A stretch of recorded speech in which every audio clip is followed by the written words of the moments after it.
शिखर बँक घोटाळा प्रकरणामध्ये मुंबई पोलिसांचा सी समरी रिपोर्ट विशेष कोर्टामध्ये सादर करण्यात आलेला आहे। सी समरी रिपोर्टवरती आता 15 मार्चला विशेष न्यायालयामध्ये सुनावणी होणार आहे। कोर्ट अहवाल स्वीकारणार की आरोपपत्र सादर करण्याचे आदेश देणार ते पाहणं फार महत्त्वाचं आहे। गणेश ठाकूर आपले प्रतिनिधी या संदर्भातले सगळे अपडेट देतील। गणेश। अमोल, विशेष सरकारी वकील राजा ठाकरे यांच्या माध्यमातून ईओडब्ल्यूनं हा सी क्लोजर रिपोर्ट कोर्टात दाखल केला आणि 15 तारखेला सुनावणी होणार आहे। या आधी देखील मुंबई पोलिसांनीच ज्यांनी हा गुन्हा दाखल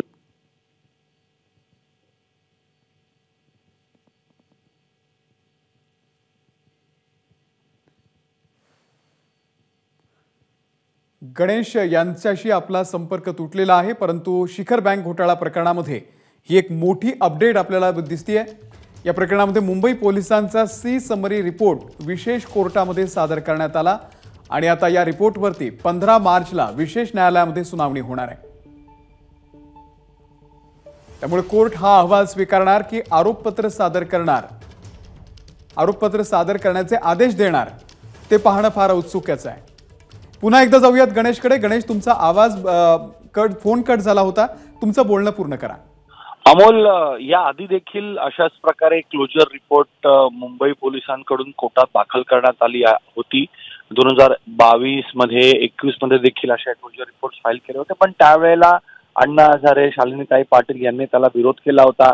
दुसऱ्या क्लोजर रिपोर्टच्या वेळेला ईडीनं यावरती पुन्हा त्यांना चौकशी करायची असं बोललं होतं।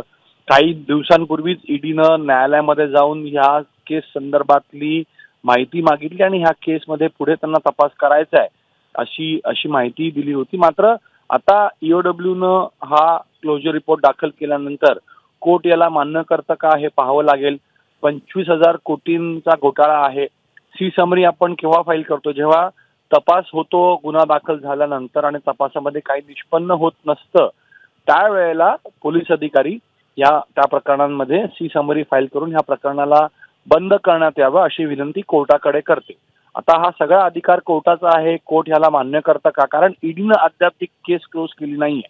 ईडीचे ECR अद्यापही सुरू आहे, त्यामध्ये चौकशी सुरू आहे आणि हा दिलासा फक्त अजित पवारांसाठीच नव्हे तर या प्रकरणामध्ये अनेक राजकीय पक्षांचे अनेक कार्यकर्ते पदाधिकारी आहेत। एक मोठी यादी होती आरोपांची जी 100 पेक्षा जास्त होती।